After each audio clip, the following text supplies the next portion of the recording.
মুখ্যমন্ত্রীর ভবানীপুরে বিজেপির পাল্টা কর্মসূচি, ভুয়ো ভোটার ইস্যুতে রাজনৈতিক উত্তেজনা। রাজ্যের রাজনীতি এবার উত্তপ্ত হয়ে উঠেছে ভবানীপুর কেন্দ্র নিয়ে। গত বৃহস্পতিবার নেতাজি ইন্ডোর স্টেডিয়ামে তৃণমূল কংগ্রেসের মহাসমাবেশ থেকে মুখ্যমন্ত্রী মমতা বন্দ্যোপাধ্যায় অভিযোগ করেছিলেন, রাজ্যের ভোটার তালিকায় বিপুল সংখ্যক ভুয়ো ভোটারের নাম যুক্ত করা হচ্ছে। এই অভিযোগের ভিত্তিতে মমতা বন্দ্যোপাধ্যায় রাজ্যের সব বিধানসভা কেন্দ্রে একটি বিশেষ কমিটি গঠন করে। সেই কমিটি সর্বস্তরের নেতাদের পাঠিয়ে স্ক্রুটিনি বা ভোটার তালিকা খতিয়ে দেখার কাজ শুরু করেছে। এরই মধ্যে মমতা বন্দ্যোপাধ্যায়ের নিজের বিধানসভা কেন্দ্র ভবানীপুরেও এই স্ক্রুটিনি কর্মসূচি শুরু করেন কলকাতার মেয়র ফিরহাদ হাকিম। এদিকে তৃণমূলের এই কর্মসূচির পাল্টা কর্মসূচি গ্রহণ করেছে দক্ষিণ কলকাতা জেলা বিজেপি। বিজেপির এই কর্মসূচি ভবানীপুর থেকেই শুরু হয়েছে।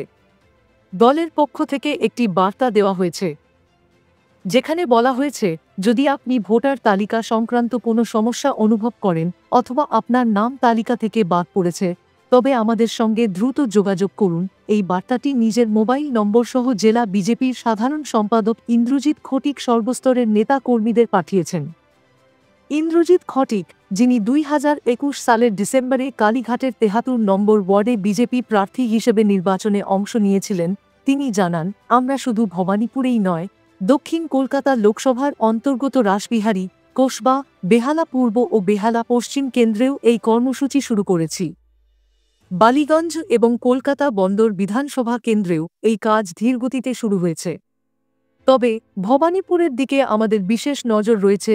ইন্দ্রজিৎ আরও বলেন, গত লোকসভা নির্বাচনে ভবানীপুর বিধানসভা কেন্দ্রের 5টি ওয়ার্ডে বিজেপি এগিয়েছিল। মাত্র 3টি ওয়ার্ডে তৃণমূল জয়ী হয়েছিল। এই পরিসংখ্যান দেখে ফিরহাদ হাকিম বাড়ি বাড়ি গিয়ে ভোটারদের নিয়ে স্ক্রুটিনি করার কাজ শুরু করেছেন, যাতে বিরোধী ভোটারদের ওপর চাপ সৃষ্টি করা যায়। তাই আমরাও আমাদের পাল্টা কর্মসূচি শুরু করেছি।